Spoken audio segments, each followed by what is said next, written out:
Ladies and gentlemen, welcome back for another casted series from the Trash Can League. This week, we are in round number 7, and the player today is Aligator, and taking on Big Chiss. Our first map in this Play All 3 series will be Siberia. That's my choice. We'll be going to go back to Siberia. I haven't seen this map being played too much recently, but it used to be one of the classics back in the Asian dynasties. And just a really strong competitive map, nice open map, high resource, defensive outpost. Let's see how these players play with this. And yeah, I'm quite excited. Aligator here, playing as the Aztec spawn into the southeastern map in the colour red, with Big Chiss playing as the Indians spawn into the northwest. I did notice before the map game started that Big Chiss had 2 wood treasures in base to take down very, very early. This map is littered with wood treasures, and Big Chiss here taking down another treasure for himself. If we look at his and the chats in total, we do see there's double wood treasures and another wood there, so that's 120 wood in total already for the Indian player. Aligator here just getting away with the 50 coin. I'm sure he'll be too, trying to push out on the map and try and find these big wood treasures. And there you go, 100 wood available for him to take if he sees it. He hasn't quite seen it just yet. Obviously, that's Big Chiss we're looking at. Aligator, oh, he has actually.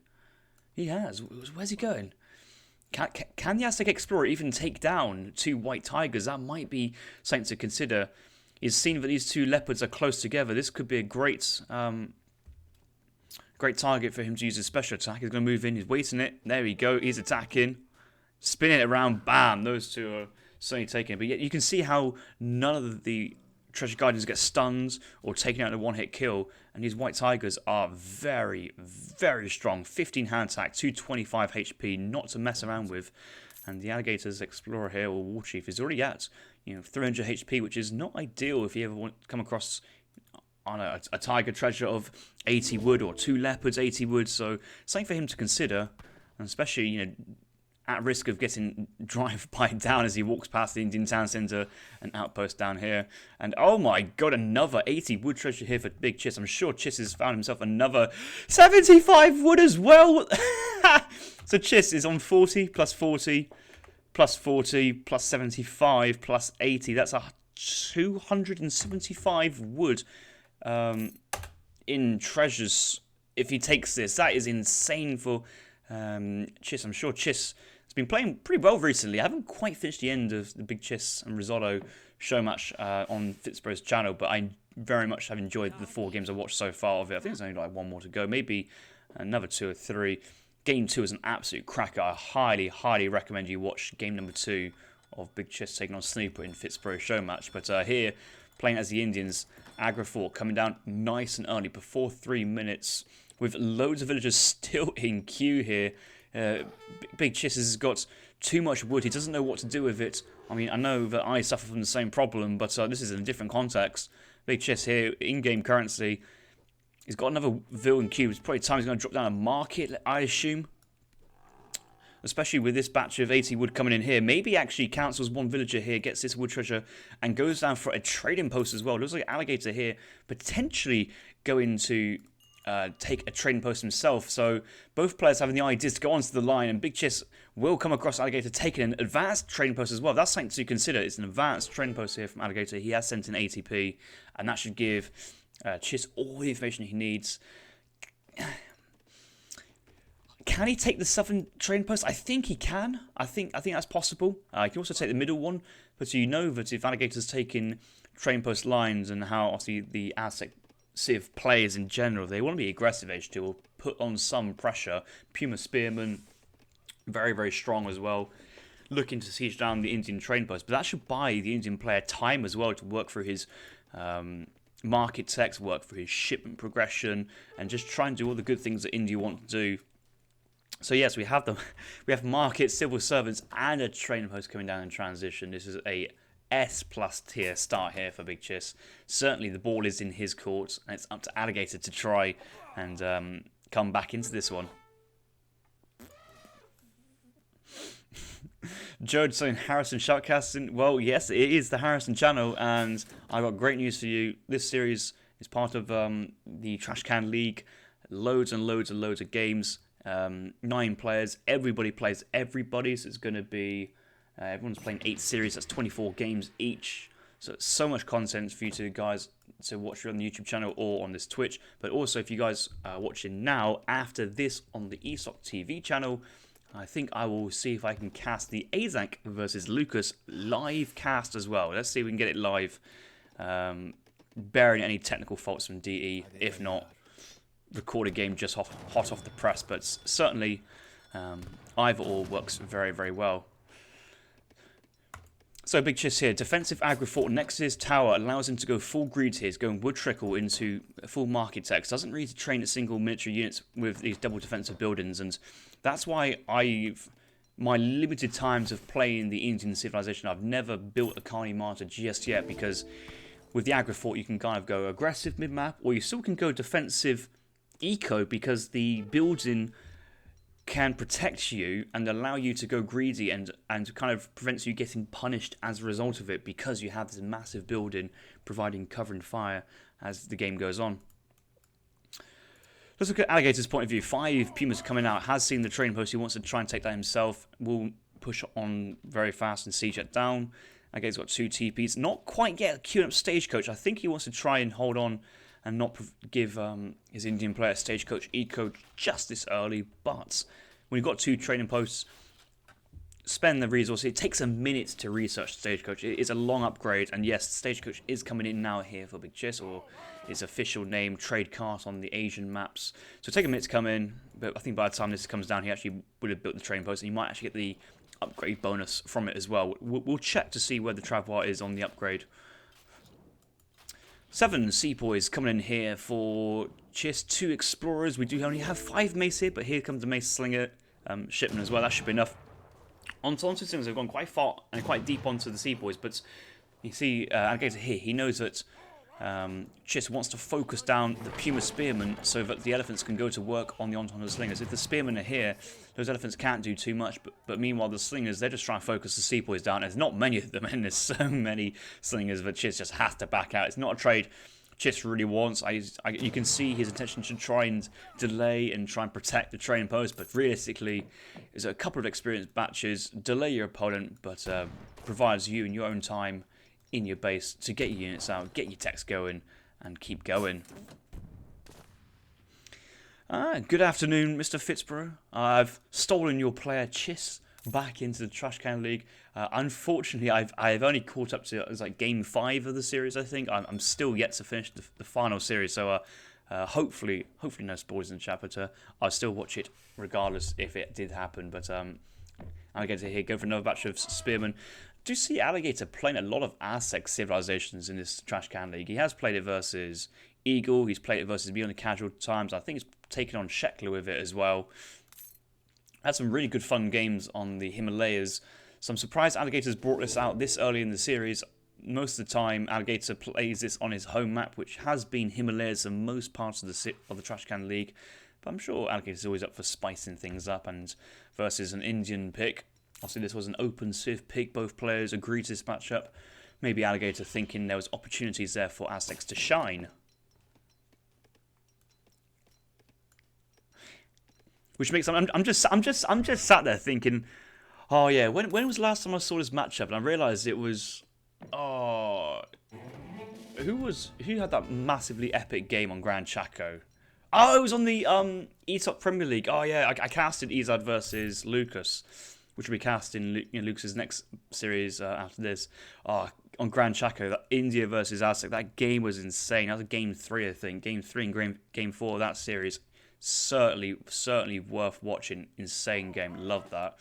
Back and forth for about, well, I'm not going to say how long it was for you guys, but it's definitely more than a 20-minute game, and it was great. Okay, so Alligator's shipment progression here. ATP 700 wood, Mace Sultans to defend, and has gone for the 600 wood just to remass units. Gone for more slingers. These are wood-based units. Second Warheart, very crucial behind here. Now sending the 3 warrior priests. He may transition into a warrior priest dance. He does have the 3 trading posts to provide experience points if he wants to change off the advanced trading posts. Certainly having a mixture of wood and XP may be a desirable help to kind of keep his shipment progression pushing along while going for warrior priest dance. But in any case, I feel that a couple villagers here, nice and early, in onto the fire pit will help that progression of warrior priests come out that much faster. Because the faster you can get the first one out produced, the faster then that helps the second, and so on and so on. And yeah, it's kind of an exponential returns. So we see Puma, Spearmen, and Taunton Slingers pushing into the Indian base. We do see the native outpost spawn on the map naturally with the aggro fort. A couple Gurkhas coming out here from Big Chiss. So it looks like Chiss here going for an infantry competition to deal with the Aztec player, where previously we have seen ideas along the line of Sepoy Sour from India to try and hold on. Here come the 3 Bostanchi Hussars, and their very role here is just to pin down and protect and just snare the slingers. Actually, there's not many spearmen here. So many Gurkhas, and great micro here from Chiss, focusing down all the anti-cavalry very, very quickly, exposing just the soft underbelly of Entente slingers. A clear lack of coyote runners out on the field here so far from the Aztec player. Nearly said African player. That's not the case. African civs are not allowed in the Trash Can League so far, and slingers are somewhat trading versus Sepoys, hoping that the XP gained from the shipments and the trade line will allow it to remass, but certainly will need less spearmen but more coyotes for the next engagement. Go coyote, go coyote slinger, and try and overwhelm your Indian opponent that way. And actually, speaking of the coyotes, here come the first 7, and we'll pick off 2 vills here. Actually, Chiss is aware of it. We'll try and pull it in. 1 vill will go down. The vill will be saved as well. So good reactions there in the end. But those Entente slingers have unfortunately met their demise at the hands of the Hussar, and actually the 4 Sours there, cleaning up towards the end. Actually, no, they came in late. None of them taking any HP damage. Yeah, that was a game. Yeah, Lucas was Aztec, and yeah, and so that was interesting. That was a game on a no TP map. And at some points, the Aztec Eco was pretty rated hard. This game, Alligator as a 3 trading post stagecoach play, and Chiss is still kind of having eyes on in the second age of still making units. He is now sending in the 700 gold. Does have a large stockpile gold behind this, so he may want to transition of a couple of his villagers onto the berry bushes, onto the hunts to increase his food supply. But the 2 ideas here is that he goes Sepoy Sour and trains cavalry, but I don't see a stable anywhere here from Big Chiss. And if I go for my find stable hotkey, I don't see it at all. There is no stable on the field. And that means that remaining amount of gold is either going to be the Tiger Horse. Well, he hasn't got in his deck. Otherwise, that just indicates me that Chiss wants to be looking to age up here, and I'm sure he will be doing so at a later point. But he's only gathering his gold with 1 vill. I always like to see players with at least 2 or 3 gather with intent, gather with purpose. And it just looks like this is just supplementing an eco in Age 2, but with only 1 production facility, you're certainly over-gathering more than you can produce. And there's 5 Sepoys just chilling on the woodline there, actually. Maybe that was just him being... hopefully they weren't the 5 Sepoys he sent earlier from the shipment just being sat there this entire time. I would assume they just come out from the aggro fort. Yes, he has seen them now. Will come calling to defend here from the coyote runners. These villagers, they do have their great coats, their Eastern medicine, so I'm trying to minimize losses in that sense, but the coyote runners in and out pretty quick. They do their job very well in that sense.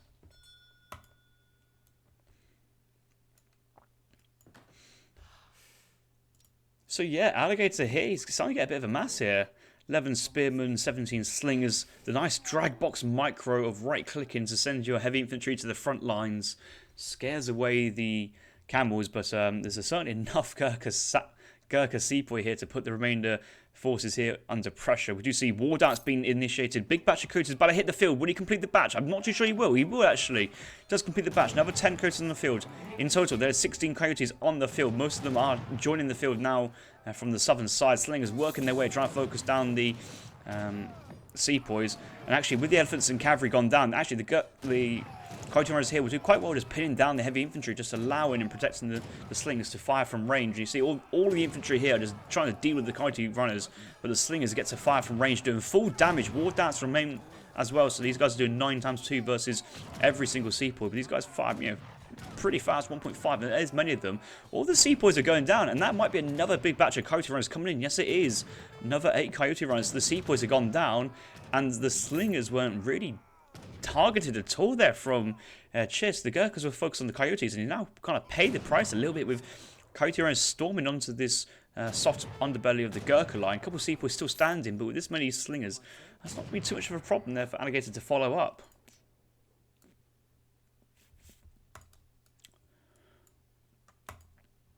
Five villagers now have come out here for Alligator after the 8-slinger shipment just to kind of help his mass coming along.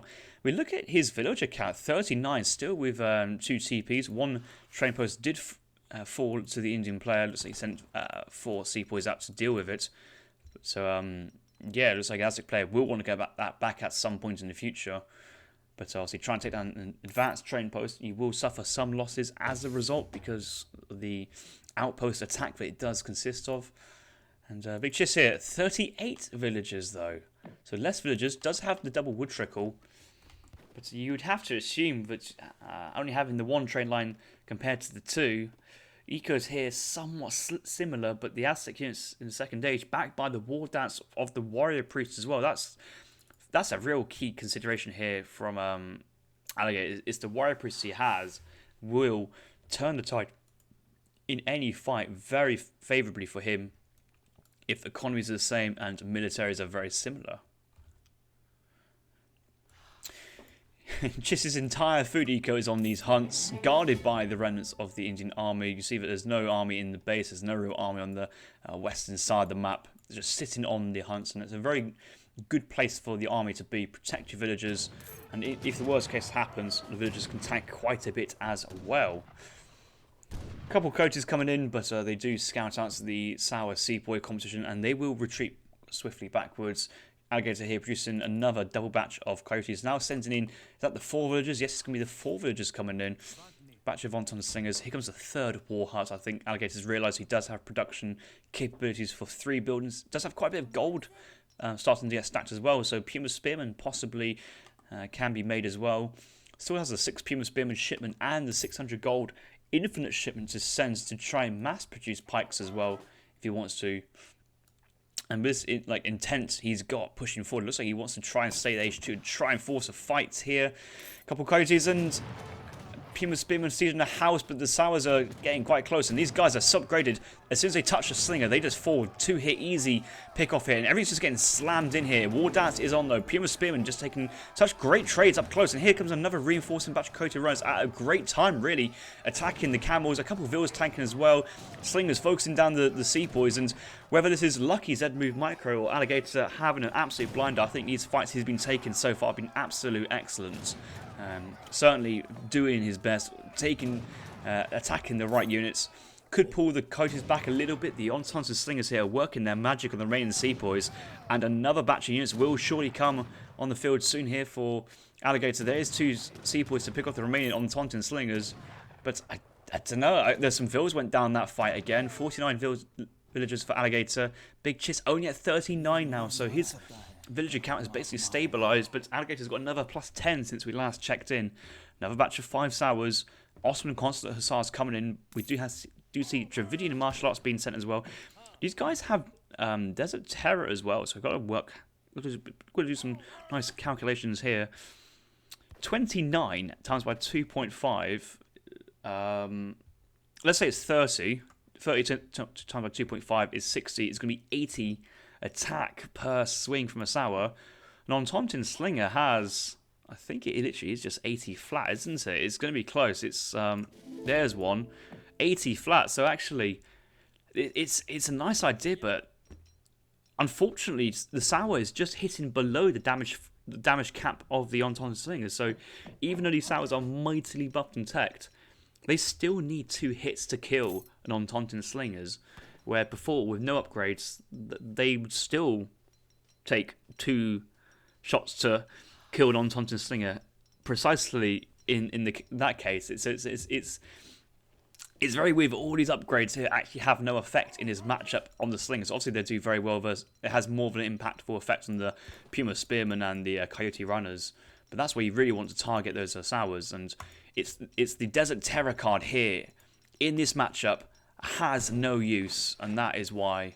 So I don't like that as a card. to be honest, in most situations, but that's a bit of a niche point. Here comes another big fight. Actually, a lot of cavalry here for big Chiss, but if we look at his point of view in terms of alligators, 11 10s, Puma Spearmen. We do see quite a lot of coyotes. The Vills moving to the top of the tank as well. Tank coyote runners. The cav just falling because there's no HP upgrade on these camels. They all have attack. And yes, you see how they absolutely melt on Tonton Slinger, only to having 7 HP remaining. But on a Slinger still does damage if they stay alive, and that is all. That's what all that matters when you're playing as the Aztecs, is just keeping your units, make sure they're all doing damage. And the fact that these guys attack so fast, they're always efficient. There's very little overkill when they're attacking, so they kind of rip through armies very, very efficiently. And also the combining the Coyote combat upgrade with the War Dance as well, it's going really, really well. Villagers still under pressure here. Second stable being dropped here from Chiss, but I'm sure Alligator's production of Puma Spearmen will continue very well on the coin shipments being sent in afterwards. Another batch of Coyote is coming in on the Coyote combat with the War Dance as well. These Gurkhas are going to fall very, very quickly. And yeah, these villagers now have to be called into action to try and defend. But if they're fighting, they're not gathering. And again, Alligator, it's messy, it's close, but it's slightly starting to edge in the Aztec players' favour. I think now he's going to back off and try and remass a certain size army before pushing back in again. And yeah, look at his wood count as well. He's chopping a lot of wood. It's probably time to go on to farms. He does have berries to gather as well. The farm and the farm upgrades can affect the berry gathering as well, so it's certainly nice kind of side extra eco that the farms provide. We did see that Alligator did try and push 5 Vills up here to try and secure this hunt, but it looks like India's kind of beaten him to that position. Neither player really exposing the western side of hunting opportunities that it presents. Alligator's sending 6 Vills up, but could send more. Big Chiss here also. With this 1 TP, I think he gets to see quite a lot of line of sight as a result of the Ottoman consulate, or was it just the units get the bonus? I think it might just be the units who get the consulate bonus these days. Can't quite remember. But he's gone back to the British consulate anyway, so that doesn't really matter. British consulate for the HP bonus. And yeah, that does make sense, because he's had that in for quite a while with these large fights taking place. Big batch of sepoys. Sours. Only a couple, starting to run low on this on the natural food available, and here comes Coyotes just charging in, actually seeing only real sepoys here to deal with the Coyote runners. I would like to see just a handful, a sprinkle of Zambaraks here as well to form a backline behind the sepoys. Just 10, but they should be enough to kind of pick through the Coyote runners, you know, one by one, and hopefully that should allow a couple of these Sours to get onto the Tonton Slinger line behind, which will also do lots of damage behind there. Just imagine, yeah, 5 Zams here, bam, bam, bam, with the triple upgrades, or double Cav upgrades, Cav attack and the Cav multiplier card as well. Does provide multipliers versus the Coyote runners as well. But now we see the Sours onto the Slingers, and what a great fight here from the Indian player. This one's caught me a little bit more by surprise, but obviously looking at Chiss's. Well, both players' macro is actually starting to get up there. Both players floating around about 800 resources each. Yeah, Alligator as well, 800 wood, 800 gold. Can't really get that food income he really requires. Having to train, alternating between Coyotes and Pumas just to try and spend the gold as it's coming in. Could actually buy some wood at the market just to have everybody gathering food. I think he's nearly at that position. I think he's nearly at that position of getting all that food income as well. Kevin dropping by as well. Thank you very much for the raid. Currently watching Alligator taking on Chiss in the Trash Can League, round 7, game number 1 in Siberia. Been a close one. It's been really close, and at the moment scores neck and neck even. It felt like then India was taking a decisive advantage, but they still have the war huts to go through. There's still defensive structures here in place for Alligator. He's established his long-term food income, has full warrior priest as well, to Asian outposts as well. Ooh, the Sours getting a great Z move onto the Slingers, and the Spearmen here just moving into intercept and push them back. And also, yeah, the infinite gold. Alligator's never run out of shipments this age, but I think Chiss has kind of got to the point where he basically has. His next card will be food silos, because he'll soon himself have to be on for rice paddies. But I don't. It's not a feel good shipment, is it? Having to send a mill card when you're stuck in the second age and not unable to get up. Well, actually, no, I lie. He can get up, and he's going to get up now. He's got massive floatage of resources. But it's okay though, he does have a couple bit of wood. That could be a second town centre. Has the wood available for Discipline, Sepoy, Gurkha, Sour. Maybe Q, 1 or 2 Mahouts in Q as well. A couple of houses. It gets spent pretty quickly in that situation.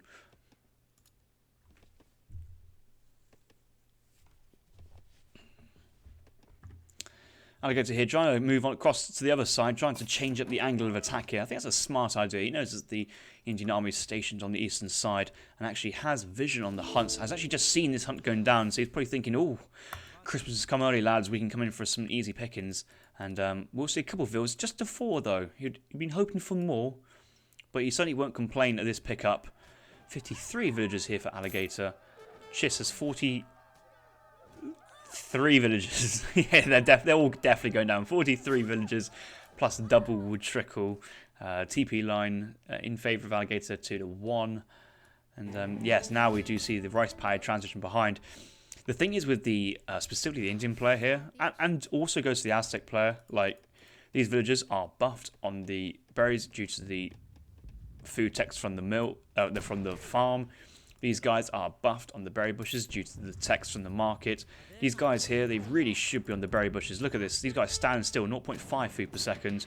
These guys stand still on the berry bushes, 0.77. It's not even close. But there's a kind of, it's not perception. Maybe it's laziness. Maybe it's just the intuition saying that berries are bad. But in this situation, the berries are really good and they should be gathered up.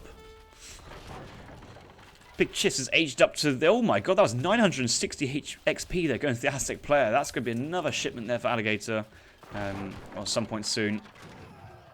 But yeah, sentries being called, the cowboys are coming in, and this army just wants to keep this army here in place because I do see a big shipment coming in.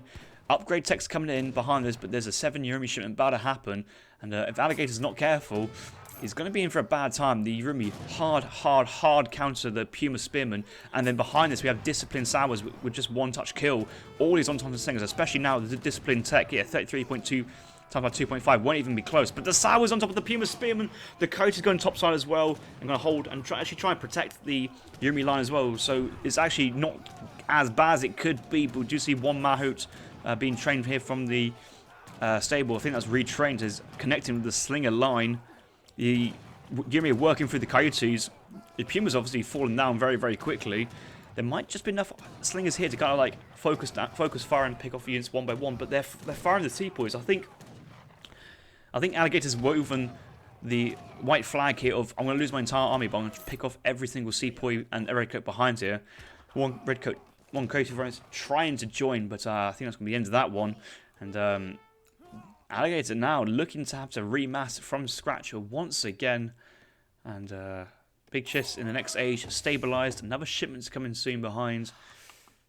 It feels like you should have another shipment in after a big fight like that, but we're so late into the game that shipments are a few and far between.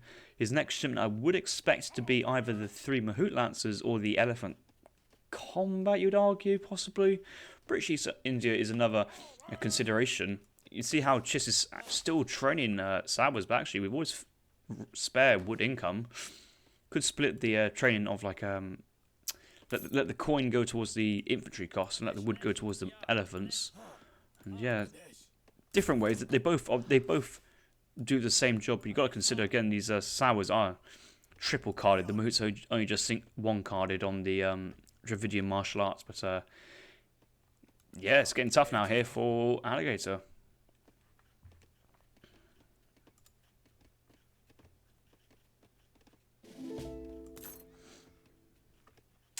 Another shipment of coin has just come onto the floor for Aligator here.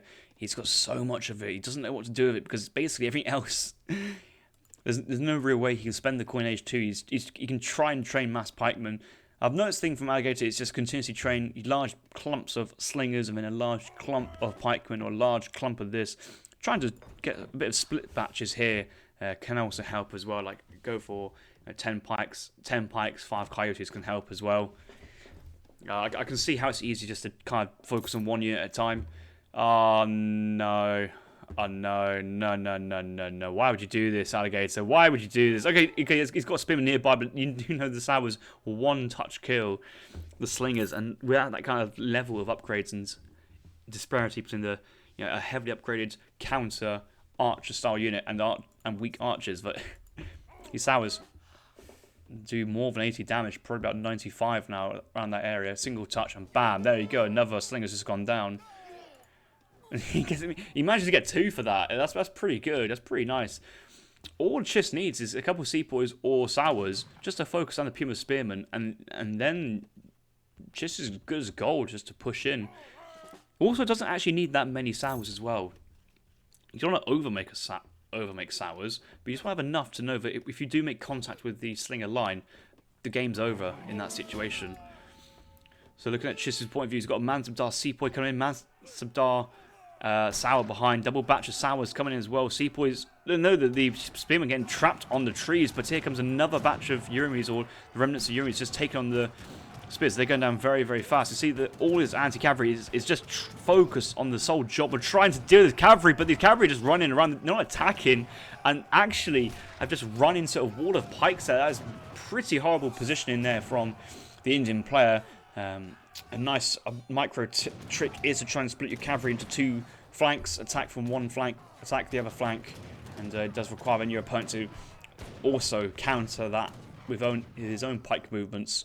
But yeah, just a single cav block move in, getting caught with a single pike block, and yeah, spelt disaster there for Chiss. It's not too bad. I think this game is still slightly slightly in favour of the Indian player, considering how strong the scaling is here for India, the strong units, the Mansardar options, the upgrades. But there was an opportunity there to basically clean the army for free with the army remaining, and the game continues.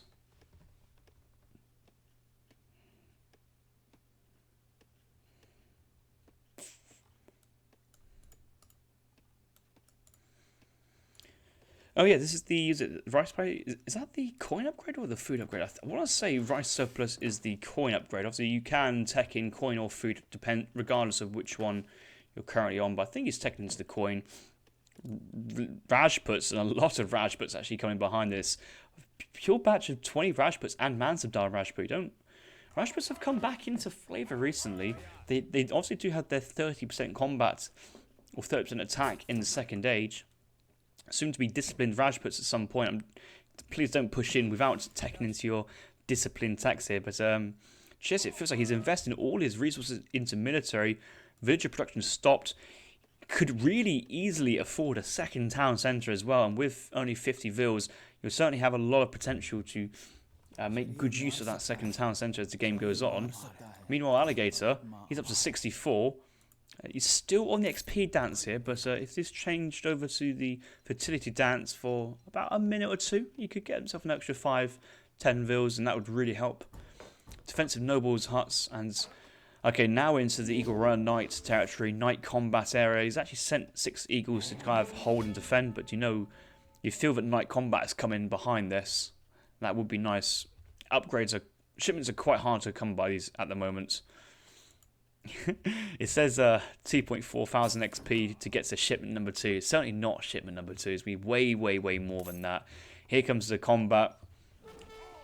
10 Coys has been trained. A couple Eagles pushing forward just to try and trade with the Sepoys, but they have the same range for the time being, and that's not going to be too well. But with Elite Pumas and Elite Ententings, what about the Coyotes? Okay, they're not currently upgraded yet. It's just going to have them behind, checking for reinforcements, catching isolated patches of Gurkhas or maybe isolated Sours. That's absolutely fine. Enough spears here just to kind of keep this army at bay, but all this is just heavy infantry Rajputs and heavy infantry Sepoys. Entente Slingers having a blast time at the moment, absolutely loving life. We do see the Entente Slinger upgrade card in the third age is a possibility here. Could even just sell all the food now to afford that, to send that in, get some slingers on the board, get some upgrades as well, or could just naturally send in the 13 slingers to help out.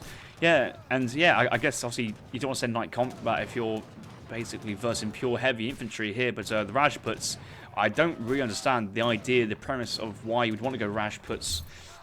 Maybe low numbers H2, they kind of have a nice little micro role, but versus a surefire spam of Entente Slingers and Eagle Run Knights, I don't think heavy infantry Rajputs is really what Chiss wants. No dear. The game ends. What? Okay, apart from the Rajputs, That was a fantastic game. Really back and forth, close. Went on for a long, long time. 30-minute game to kick us off. Just play all three series, but the Rajputs, they're just under. Even after all the buffs they get, they're still just underwhelming. And yeah, Joe, you're absolutely right. Either Rajput or Sepoy, but you can't go both. And in this situation, you feel like you can't really not go Sepoy ever because they're just an incredible unit. The cav play worked really, really well.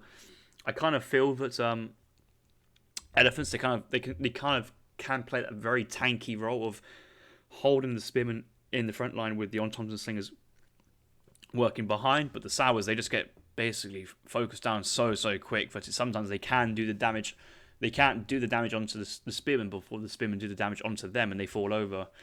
But yeah, some Gurkhas there.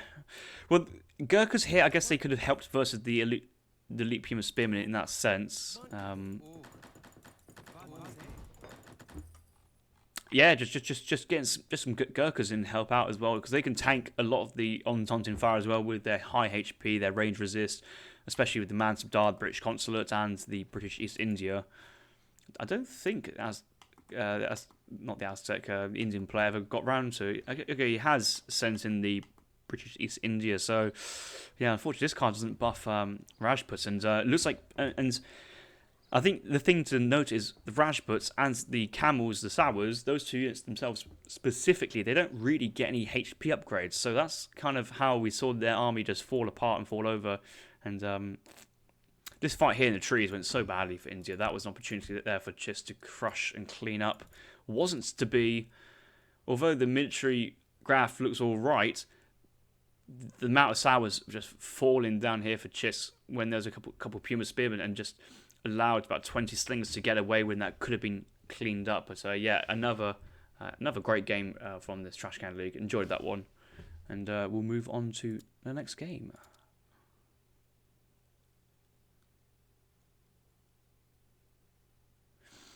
Quite a few villagers get picked off in those exchanges, so you can see actually when Aga's pushing in. Yes, the military fight wasn't perfect, but the reinforcements were there, and actually was picking off units and forcing the idle TC as well. So that's really, really nice there from Aztec player, and it certainly felt like he was in the lead position. Maybe that single trading post was enough to give the Indian that little bit of edge in terms of economy as the game went on. And they certainly had that trading post for a long period of that time of the game. Yeah. Right, let's quit and move on.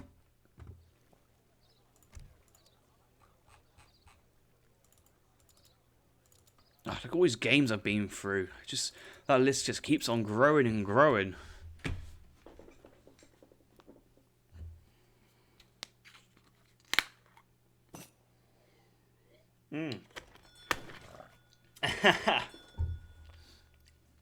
Don't you come up with those excuses, Chis, saying that you've only started playing Indian DE. I saw those Rajputs you're training. Even like any player from, or any player of Age of Empires 3 knows that Rajput is a meme unit. It's like the ultimate meme unit in the game. Maybe something like Rajput's Yurumi is like a low key OP combo, but that's about it in terms of how the Rajputs function and how they function with the Indian army. But we'll leave that decision in game number 1, and we'll focus on game number 2. Of course, I've got to give Aligator his big number 1 victory for that point on the scoreboard, because that's what he got yesterday on that last game, shall I say. And he'll try and come back. Game number 2, Dakota. We do see Big Chis here playing as the Ottoman civilization, and we do see Aligator here playing as the Germans. I think Aligator was the home player for this matchup. I think some players have... I just assumed all players have the same amount of home and away games, maybe plus or minus 1, in a rare case plus or minus 2, but I think a few players have got a few more home picks than others. It shouldn't really matter, but I believe this is the home map here for Aligator. But because he also won the last game as well, he has picked the German civilization, with Chis looking to counter with the Ottoman pick, which is not a it's not a common counter pick, but I think the Ottoman game plan here is pretty simple. So how would I go about this from the Ottoman? I'm thinking back to basically the EPL 2 days, where the Ottoman kind of meta was that, well, it was the classic Botto FF, 700 gold, 700 wood, the kind of 5 sepoy pivot cards timed with the 4 hustle on the age up kind of came back into meta, and trying to push in then with the Falks and Janissaries afterwards. And then Alligator, the German players' kind of defensive play behind that was basically age up, ship war wagons, train war wagons, micro like a god, and kind of pray in that situation. Maybe Black Riders came into the force a little bit as well, but that's how the olden way of this meta's kind of game has gone to. But I'm interested to see how Chiss wants to play it. Things to note about this map in particular, the train line here is minus 15% on returns, and obviously these train posts were nerfed compared to the previous game. Obviously, the base game, not Definitive Edition. So 4 TP Stagecoach on this map is not scary at all. It doesn't provide that same sort of level of income as one would expect. It's probably the same as, let's say, a 3 TP as you'd normally expect. Yeah, because minus 15 from 4 TPs is up to about 60%. So 3.5, 3 and a bit. There we are.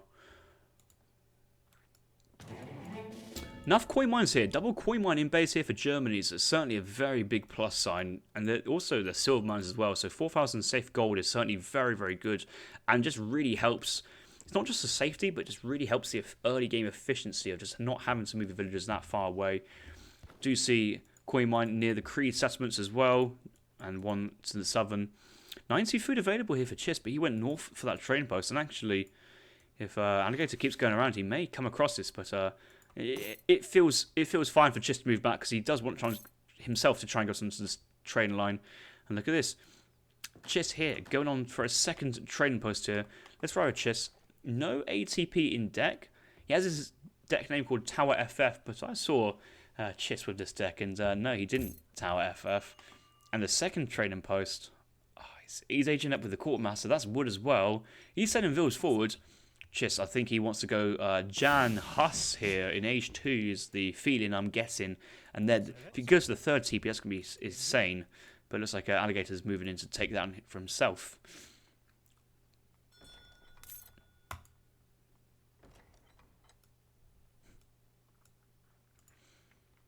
Kind of want to actually look at Alligator's point of view. Let's get the kind of AZUI on so we can see what's going on behind us. I should really utilize this function more for checking their resources. I think it'd be cool for A's if you had a red number. This is a kind of a brown number, and this is like a yellow number, so you can really signify this as the food, the wood, the gold. Just here stacking lots of food, getting ready for Jan production. 300 wood left over, now 200, so the house has gone down, and maybe one more production facility. 700 wood as well behind this, so that's the third train post, stagecoach, second production facility, a couple more houses, I would assume. He's getting his great coats. That's Alligator, actually. He's getting his great coats really early, and I'd actually say it's the Ottoman player who feels a little bit under pressure, because it feels like all Ottoman wants to do here is just take the TP line and hold the TP line. They don't need to overly commit and push. They'll try their best where they can. But yeah, and maybe Alligator is worried that I'll be scrutinising him and his every move. And yeah, seeing the great coats gives me immeasurable amounts of pleasure seeing it.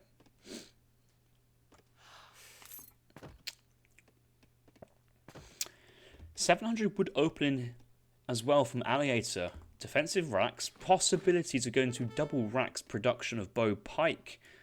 But the kind of crossbow Janissary matchup has always been notoriously bad. It's a little bit better these days after Janissaries having their HP nerfed. Crossbows always hitting. And the German eco is actually pretty decent, so I'm sure Alligator should get enough amount of units out to do with Janissaries, but I'm feeling with Chiss with the potential for a second production facility. Okay, defensive stables. I've had this conversation with a few players before. I prefer if you're going aggressive and you're going, hey, look at me, I'm making units. Have your buildings next to each other in the mid map. It's just more defensive, and there could be that case where you critically want those 5 hussars on the battlefield 5 seconds earlier. It could mean the difference between winning the game, losing the game. Right now, looking at Chiss, he's got 1 hussar in queue. He's got a couple crossbows out here. But if that stable was built right about here, Alligator's thinking it was a stable here. If I go any further, I'm in trouble. And actually, if those hussars did pop out from this position, I don't think those crossbows are getting home in time, especially with more reinforcing crossbows. There's an opportunity there to clean that up. But with hussars all the way at home, luckily there's an Ulan raid going on, which you can try and catch. One vil going down. Oh, no, two vils already down. This would be the third vil, it looks like. Yeah, the corpses kind of delve into the dirt very, very quickly. But yeah, here comes the hussars charging forward, catching the crossbow. One tomahawk here won't be enough to deal with the 4 hussars. And actually, that's a big pickup there. And they... I guess Alligator was just assuming Jan Semi, or maybe Jan Abus, but Jan Huss is a very strong combo. It's a combo not often seen. It's not seen enough, shall I say, but Jan Semi Hussars are incredibly, both tanky units, and the Jan Semi's, high damage dealers as well. They kind of work really well with this combo. Chiss only having 12 villagers. Oh dear, Chiss. Oh, those Ulans put in work, but so are you in Alligator's base. All those crossbows being trained basically haven't really affected the game too much. Minutemen being focused down. I'd like to see a bit more focus one at a time, because these guys are certainly very strong units. There's the 3 Settler Wagon plus 2 Ulans, and maybe it is time for Chiss to back off and wait for the second batch of Ulans and another batch of Jans. 3 pikes coming out onto the 1 remaining hussar. That'll go down, but there should be enough Jans here to kind of pick off the remaining pikes. The Minutemen now on low HP. But you can see he's got enough units to maybe force some hour time, but not enough to do some damage. But that's when the next batches of reinforcements come in. We do see there a batch of 3 from the racks. Chiss has got a shipment of 3 hussars, and he's got a full batch of hussar production in terms of resources. Go for it. Finish the batch off and train some Jans. You've got lots of resources. Go, go, go. Just imagine being out of APM while playing as the Ottoman civilization, giggle. And that is the case. Okay, next shipment. He's got lots of ideas here, possibly. 5 Jans is a nice idea. He's got his TPs on food. I'd like to see possibly 1 TP on wood, 1 TP on coins, kind of giving that rounded economy. Because sometimes you look back 1 second, you've got 1,000 food, no wood, a little bit of coin. You need to build a house. You're like, oh my god, I can't do anything here. But yeah, Chiss is just massing a little bit. I kind of want him to keep the pressure. So after the 5 Jan shipment coming in, 5 Jans trained, and get a full batch of Huss if you can. There's a house being built now. He's still got all his TPs on gold, on food, but we'd like to see a little bit of gold coming in. Okay, now they're on gold. It's really quite hard to see. Just have a bit on, have a mixed income. That should help quite a bit. This is your time to shine. There's the 5 Jans at home, 20 Jans in total. And it's still crossbow pike and actually pushing out here from Alligator. The fact that he that first push out didn't really work. This second push out feels very underwhelming in terms of the size and numbers. I think Alligator's kind of caught into in 2 minds of whether do I take this colonial or do I try and get the fortress and try and go for a tech push. I think after committing to the colonial idea first, it's too late to now go to the third age for the technology push. He has to try and deal with something now with this age, and it's like a kind of maybe a lack of familiarity. There's a stable coming down as well, but he hasn't really got the resources to go for that. He's got lots of food, not enough wood. 1 crossbow and cube, but he's currently house waiting for you to go down to form that house in space, which actually hasn't gone down quite yet because the hussars are taking on the settler wagons. But yeah, 2 settler wagons just dropped there from Alligator. He's only got 6 remaining, 13 villagers, and enough Jans here just destroying everything they touched. The pikemen were not enough there to defend, and Chiss here just showing some real smart play with colonial Ottomans, Jan Hussar combination, mid-map control, not wanting to go Jan Abers here, just Jan Hussar, and I think that works very well versus a German player. The Hussars can hold at least in place the Ulans, the Hussars counter the crossbows. Pikes feel a bit awkward versus Musketeers in its own respective, and just Jan Huss beats Bow Pike every day of the week, really, unless you've got the most godly micromanagement skills. And now the kind of economies are not really that close. A lot of settler wagons have gone down in the town centre. There's 3 just chilling there. There's only 2 back here. He's lost a 3rd settler wagon. His villager count in total is not great. 15 villagers in total. Trying to send 3 DOPs.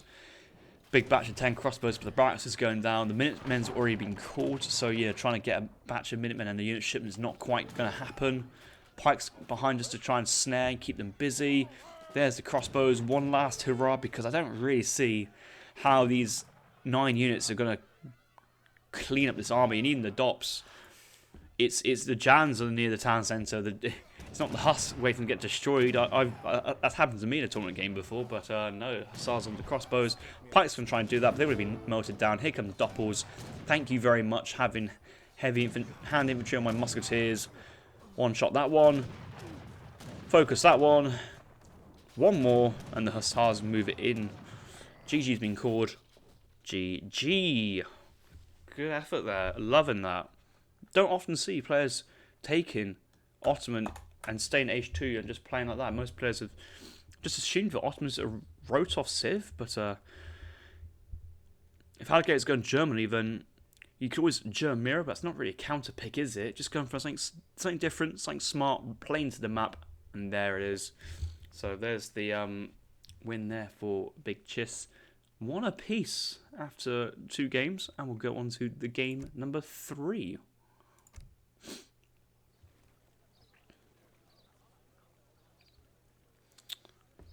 Ooh, let's do this. Recorded games, TCL.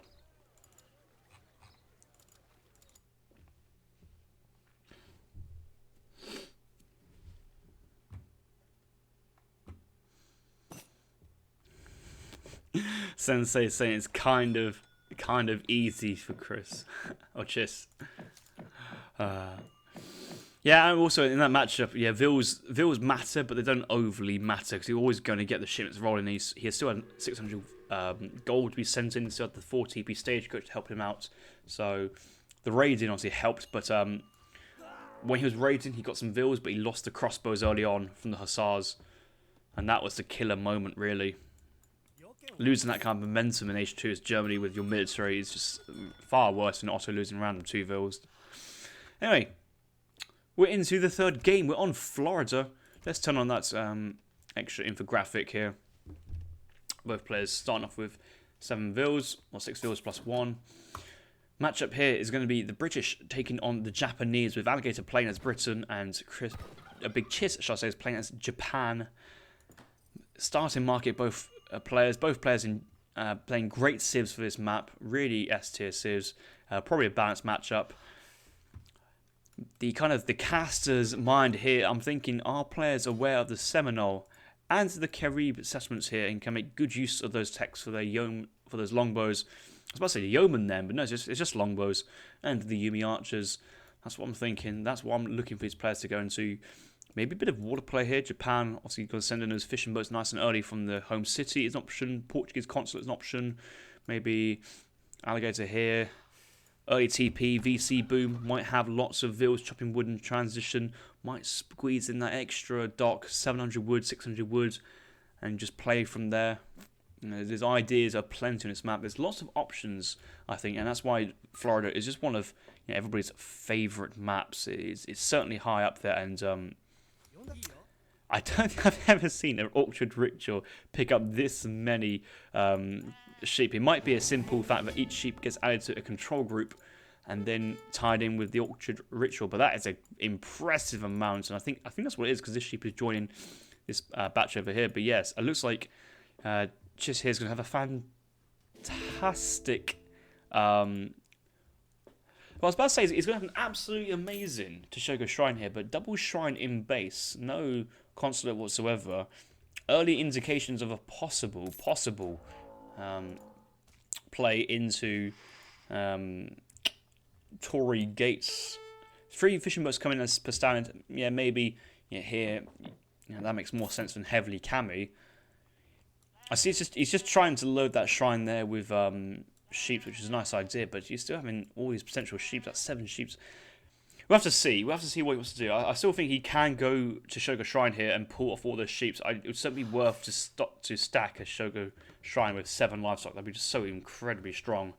But we can only speculate what Big Chiss will do. Looking at his deck here, it does have 2 fumes as well. Yumi card, Ashi card. Yumi, Ashi, Nagi card. in your rush, no wood or gold, no refrigeration or royal mint, and then there's flaming arrows. Actually has intervention here as well, which is a bit of a an interesting choice here, possibly versus British in particular. But I'm sure this is just a generic deck. The 4th age, 4 flaming arrows, Shogun Tokugawa, but there's no sign of any Yumis or Ashi shipments there, which is certainly a nice addition in the 4th age.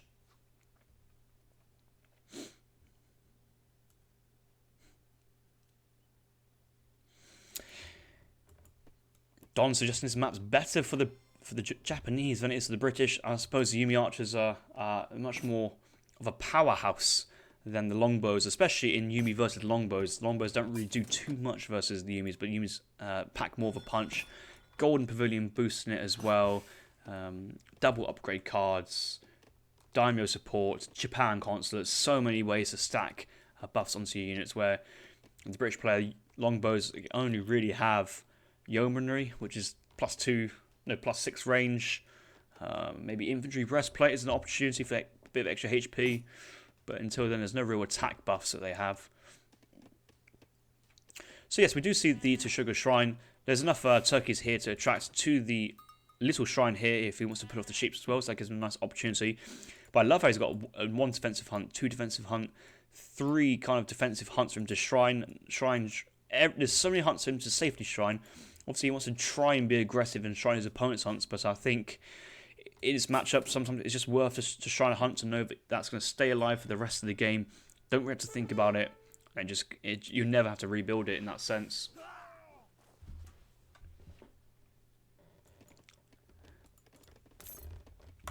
Let's look at Alligator's deck, see what he's thinking of this game. He's got his pond deck, so he's got his naval congestion, but no water upgrades for economy. But I still think, even if you have a deck with no water upgrades, I still think you can go water at some point, just a little bit, supplement fishing boats. And the fact that you don't have any water deck cards in your deck is a nice way to hide that you're going water. What you don't want to do is be like an Ezad person playing Germany on this map and having rendering plants in your deck, and you look at it and go, he's got rendering plant. That boy's going water. So some people say like rendering plant's great for like every situation. Sometimes I think actually having a bit of a tactical key trying to hide it works as well. It's a mixture here, but it looks like I guess he having no real intentions of going water on this map. 2 caravels to try and deal with they can deal with the 6 fishing boats. So the 3 here from the age 1 could go with the. He could have gone with the Portuguese consulate for another batch of fishing boats there. And then if you sent the caravels, you can trade the 6 fishing boats for 2 fishing of your own. So an 8 villager swing in that sense, you could say, or 4. Yeah, no, 8 villager swing, really. So it's only worth a very worthwhile shipment in that sense. But looks like Japan here going for the Japanese consulates here. With the export buff here from the Toshoga Shrine, I wonder if he's actually going to go for, was it Bushido Principles here? Just like try and get one of the techs down. Should most definitely get the military rickshaw as well. Looks like he's gone for like a really early batch of Shinobi no Monos. Don't see any clubs on the field. And these guys cost 80 export. Wow, that's quite expensive. More than I thought it would be. Looking to sneak up on some unsuspecting villagers. And big chiss, you naughty boy. This is some BS tactics. This is the sign of a tryharder. This is a sign of a man playing in a tournament, and he should be commended for doing so. Yeah, it does reduce the speed. I think Shinobi is 4.8 to 3.8, so it's like a 30% speed. But yeah, bam, pop out of nowhere, and 4 Shinobi looks like they're 2 shots villagers. That's a really nice tech. He's running around in defend mode, which is a bit of a curious mode. I think he's clicked the wrong one there, but it's okay. Nicely tightly packed back into stealth, and where have they gone? You need to be careful though, because as soon as Explorer reveals them in the middle of all these musketeers, he's in for trouble. And he's going to do this over and over again. Here comes the Shinobi no Mono stealth raid meta developed by Big Chiss. You know who to blame now as a result, and I think Alligator, if he really needs to deal with this, he might need to go into a church and make a couple of spies just to try and flush these guys out. Wait, do spies even flush them out? I don't actually think they do, to be honest. It feels like they should, but I can't actually confirm that if they do or not. So I'm going to assume it's not, but yeah, he's just going to move around, and Alligator needs his greatcoats. Like, he needs it, and yes, he has now got his greatcoats, so now they will survive 3 volleys, so he should be able to, well, maybe not protect all his vills, but at least protect, instead of having 2 go down into a raid, we only have 1 go down into a raid, and yes, out they come. Oh, that's so, okay, why this is so dirty. They don't stand still when they go into stealth mode like spies do. Spies, they stand still, they look around, and then they go. These guys just, they're walking along, having a good time, and then bam, instantly hidden, still walking, and they do move at a decent speed. And Shinobi Monos get buffed by both. Oh no, guys, I've got some X-rated content here. Look at this, the Carib settlements. Look at this, Carib Garifuna drums, 150 food, 150 coin, 200 wood there for the trading post. Archers add 1. Damage versus all buildings. Stealth archer raids. Oh my god, this is the new meta. Look at this. Before they did 2 volleys to kill a villager. With that tech, they've been a 1 volley kill. With that tech and maybe an archer tech from either the Seminole or the Carib boost and attack, it would again still be 1 volley kills onto the villagers. These guys are villager killing machines. And behind this, I think Chiss has got something going on. Yeah, he's got mass Yumis taking on a big treasure, but here comes longbows and unsuspecting villagers. These are guys going to go down as well, and a bit of a retaliation here. It seems here for Alligator. 2 vills, 3 vills, 4 vills, 5. There's a 5th vill, top side. Hussars, they can't find it. They're so close. They picked up 1 shinobi, and they managed to get out. But 5 vills going down in base there for Chiss, and all that hard work of raiding the British players' villages has basically gone out. Due to be a little bit unaware that longbows are in your base.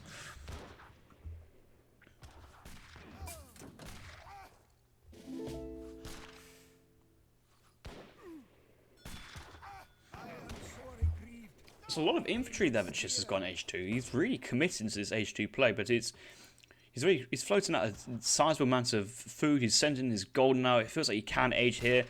Alligator here himself. Decent amount of resources, but keeping the idea of making units in age 2. What Chiss doesn't want to do is commit to this push if his plan of aging up, though. This is something he doesn't want to do. I don't think he needs to take this engagement.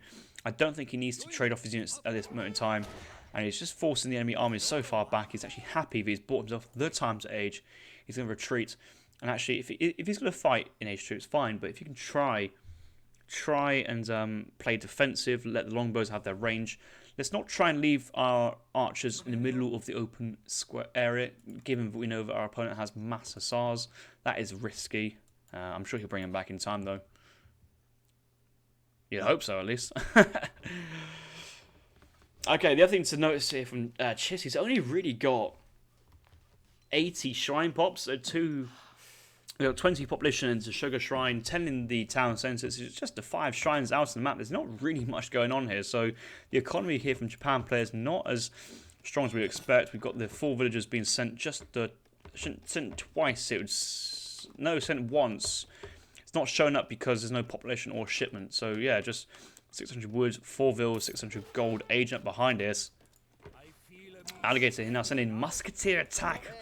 Does he really want to send a musketeer attack in the second age? Could he? Yeah, he's pushing, but he hasn't got too many musketeers to buff. And I think as the match goes on later on, does he really want to mass into musketeers instead of, let's say, longbow, hussar, dragoon, falconet? I think that's where the British player would really want to try and kind of take his army competition forwards into the later parts of the game. Golden Pavilion going down. Has Alligator seen this age up? He hasn't quite seen the age up yet. I feel that Alligator can anticipate that Chiss is playing very defensive here, trying to hold on for position, not really want to pushing out with faster mobile units like the Ashigaras, the strong Yumi archers. Alligator may sense this. Okay, he's now seen it. Normally in this situation, when you see people age up, you're thinking, right, I'm going to go right click, go in there now. But Alligator's not. Okay, he is now. I was about to say he's not, and I kind of respect that. You don't want to do something stupid. putting pressure, I think, here is fine, but you don't want to get too deep here. You've got to be careful. Here comes the one spy being trained in the end. So Alligators has got around to that, but I don't actually know where the Shinobi no Monos are. They're probably still in the base. I've probably actually lost track. Even I've lost where they've gone. Maybe they got pulled all the way home, which is a shame. Anyway, Hussars are on the front line of the siege of barracks, but Ashley's moving in. Yeah, you can't fight this, Alligators. This is not the kind of attack surface area you want. Is this attack move on the way back out? And the Hussars are attacking on the barracks. There's just 5 Hussars. There's a 6th Hussar going down for no loss here. And just a barracks, there's a 7th Hussar. I don't think that mini trade there was worth it. And now Big Chiss is nearly getting some of his techs in. We do see just Ashies and regular Yumis. He hasn't actually got a shipment to send, or no, he has. Oh, he's sent close combat. He hasn't even sent a unit shipment. Chiss is not afraid of the situation, it seems. But obviously, these guys with their multipliers versus cavalry now, so about 50 hand attack in melee mode. Certainly very, very strong. Disciplined Ashies behind as well. Even more hand attack. These Hussars are falling over very fast. Yumi Archer's doing decent damage. Longbow's doing good distance damage behind this. And Alligator's just pumping units out. The classic Brit player, full mana pop. Just all needs to focus on is just right-clicking the train unit button, not to worry about housing. Just easy macro here, and just keeping those unit spam production and the forward waypoint as well. Very, very good. 2 shipments to go, and that's the thing. It doesn't really want to send.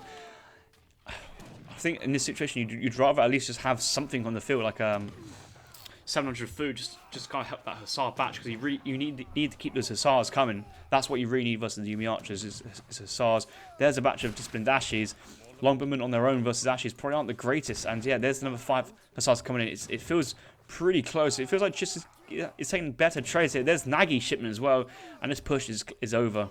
He's trying to pull back and save what he has, and I think the Hussars are absolutely noping out of that one, and all those longbows have gone down. Alligator, 2 shipments stacking up, still making longbows in age 2. Has he missed the time to age up? He's now sending Musk HP. Okay, now sending caravels first to try and deal with the 3 fishing boats. Actually, can you get a couple of shrines as well? It's actually quite nice bonus there.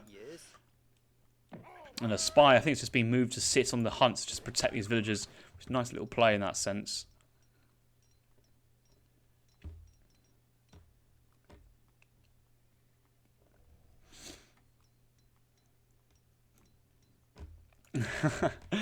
I think I agree with that, Don. I think, although how it played out in the end actually kind of worked out really, really well. Okay, spy. Yeah, see stealth. Of course it can cover stealth. Obviously, these are consulates. They're not mercenaries. So actually, the spy does pretty badly versus it. Okay, here come the Hussars. They're going to move in just to try and snail these guys. Okay, these guys are now exposed, and they're finally going to get picked off there. I think Alligator can breathe a sigh of relief. Its villagers are allowed to basically allowed to live, but they don't have these annoying Japanese warriors just chasing him all over the map. 5 constant Yamabushi's going to basically march to their death here. A couple of Musks and going to focus them down. Okay, so now that there's double Musk cards, I feel that the Brit player here should be going double Musk Huss or double Musk double Huss. Still got 16 villagers on wood chopping. A lot of wood to be chopped. And if he was to go water, this would be a good time to do so. He's kind of got a decent position. He's not that far ahead. He's got a score lead, but he knows that just longbows here. They're not cutting it. They don't do huge damage versus Ashies. Ashies got high HP, and these guys only have a 1.25 multiplier versus heavy infantry. I guess they basically they have a high base attack, still fast fire rate, but I don't actually think these guys actually fire super fast. Just feels awkward having 2 upgrade cards just for 10 units. Like at this moment in time, especially with this amount of wood, this is the time to go into Seminole. This is the time to go and tech into the Carib and to give your longbows plus 25% attack. So plus 15 attack here from the Seminole settlement, plus 10% here from the Carib settlement. Then again, though, this is a tournament play, and if you take the native settlement, you might give the same idea to your opponents, and Yumi Archers with plus 25% attack is a whole lot more scarier than longbows. So you've got to be careful and considerate in your strategic players. Hussars moving to the west side just to kind of protect the villagers. Nagy's coming in actually, nice position here. May actually catch the Nagys. Will lose a couple of vills, but it could be a decent trade overall here for the British player if he does respond to the Hussars. Fishing boats actually are being trained. Just have a dock come down, which is nice to see. Makes me happy to see that. Well, now we've got caravels and control of the water as well. I think that makes perfect sense for him as well to do that. Nice snare here on the Hussars. Top Nagy being snared. Bottom Nagy is being snared as well by this Hussar. And, oh, he's just pulling back. Oh, no. Oh, why did you do that? Oh, that's a shame. I think he's seen that the Japan army is pushing through, and he's now aging up behind this. So he's actually aging up. Now, it does have 16 longbows. Massing the Hussars, really. That's what he is trying to do, is mass the Hussars. Has one shipment ready to go. That's going to be the 2 falconets, I assure you. Unless he's going to go large batches of musks and he's going to call in musk combat really early in the game. Does not have yeoman in deck. Does have cav combat, 1,000 gold. So yeah, we might see some give anxiety style 7 falconet play here from the British player. Yeah, mass falconet musketeers really in meta at the moment. It's really the go-to strategy for Fortress Age British play recently. It's been good to see. Second dock. Oh, if I was being super picky, I think these docks, because he already has map control, if they're spawned right in the middle, fishing boats gathering in the middle can go into the dock on this little natural headland. You know these maps like Manchuria and Florida, the coast kind of juts out in the middle. You secure so much more of the sea, block any chance of your opponent to kind of push warships through that without taking heavy losses, and fishing boats spawns here only have to cross small distances to get into his middle resources, and then cross half the sea to get from here. But fishing boats spawned from here has got a full map to cover onto the whales on the top side.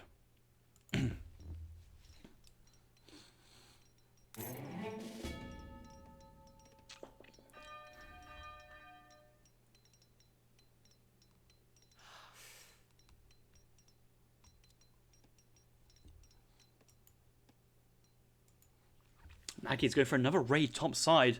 If you don't kill off the Nagys, they're going to keep on doing the same thing again. Anyway, Alligators in this third age now. Vet Huss, Vet Musk, 2 Falks.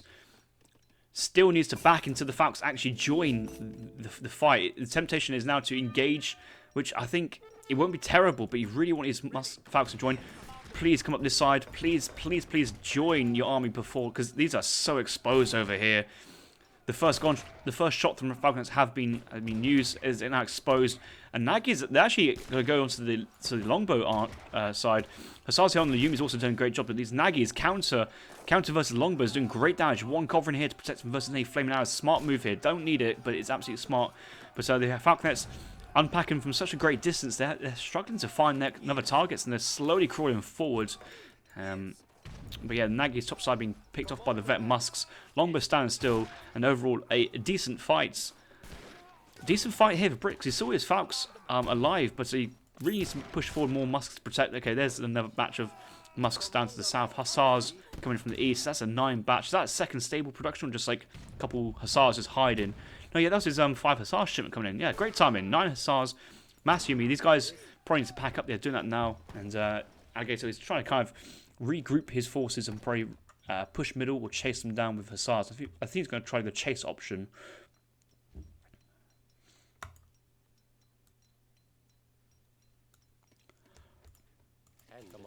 These fishing boats, they look like they have their gill nets. I'm very happy to see that they have their gill nets. Somebody's been paying attention to me. If I was being uber picky, gill nets, if you know you've got basically free contention of water and you're going to go like 10 fishing boats, basically uncontested, gill nets is even better to get it as your first technology, because every fishing boat then always has that technology. It's quite hard to, it might not be sound intuitive that you're teching an upgrade into 0 fishing boats, but let's say you have 10 fishing boats and then you tech their upgrade, then count how many resources they've got. Although those 10 fishing boats have been out in the field longer, they've been gathering slower. But if you've go over the double techs and then make 10 fishing boats, in that time they will gather more resources in total than the others. It's close, but it is kind of how that works. But yeah, certainly here the gill net's nice and early, very good. Continuously the fishing production here. And yeah, I could say that instead of having this second fishing boat here, you've already got 12. This is long lines territory. 4 falconets here, a large mass of veteran musketeers. Alligator is playing this very, very well, and even killing off the deers with the falconets just to ensure that the shrines can't get rebuilt. I mean, that's just luck, but it works so well for the British player here. But those deers get killed off by the artillery pieces.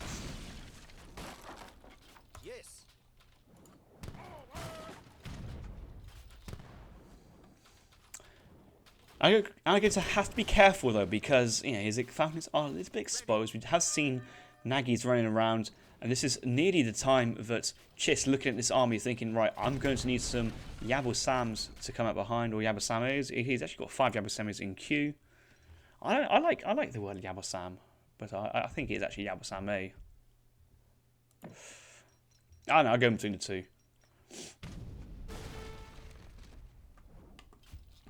I want to see from Alligator's point of view what else is. He's gone for the triple musk upgrades. Probably next card here he's going to send will be the 1,000 gold. Could send a frigate, but he's got enough resources to train a frigate naturally anyway, so that's absolutely fine. These fishing boats, yeah, still on the gill nets. Got 18 of them in total now, up to 22 in queue, so that's a nice amount. And yeah, 81 population in total. Very, very strong.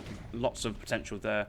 Where Chiss has got idle villas in the town centre. He's still on the kind of the berry gathering of the Japan player. Shrine count, not that great. 160. Just has to sugar shrine buffing. No heavily cami. Yabusam's moving in to pick off 1 falconet, but runs straight into an army of musks. And they go down very, very quickly. And that was not the greatest pickup for them. They're going to try and go in for a second, but 1 Yabusam on their own is not really going to achieve anything there. And that's the right outcome there, that Yabusam getting picked off. Another batch of 5. He's just running through trying to pick his fight. But he's got to be a bit more kind of tactical of the kind of angle, how he wants to try and go about this. Kiting away the Yumis. These musks are essentially far away from the Falcons now. There's actually a good fight for them, for the Yumis to take, so stand still. And Yabs, do they need to take this early engagement into the Falcons? They will pick another Falcon, but actually will lose another batch. There's the 5 Nagys as well coming out behind this. Where's Alligator's reinforcements? Alligator? Alligator! Oh, he's trained some now. But he's, yeah, that Nagy pop is very nice play. They're still colonial, unupgraded nothing. So actually that 1 Falcon will survive, which I thought they're all going down. Again, another batch of Yabusams coming up, but these are so expensive. 150 coin a piece. So you may think, oh, Alligator's lost his artillery, but actually that was expensive trade there for Chiss, and I'm surprised. Yeah, he hasn't got the coin. He didn't send coin crates to fund it, but I'm surprised how he managed to fund it behind that. 1 Cauldron go down, not the end of the world. But this is just kind of teeing up Alligator to go into double stable production, I think. No, it's still on 1 stable. Making mills behind this. No arsenal just yet as well. And the thing with Alligator as well, because he's got the entire sea. There's wells potential. There's 5 wells as well, so a lot of coin. Still has all his silver mines as well. This map's littered in coin mines. And you may even see that these villagers might have a bit of amalgamation tech play on them. No, not today, it doesn't seem.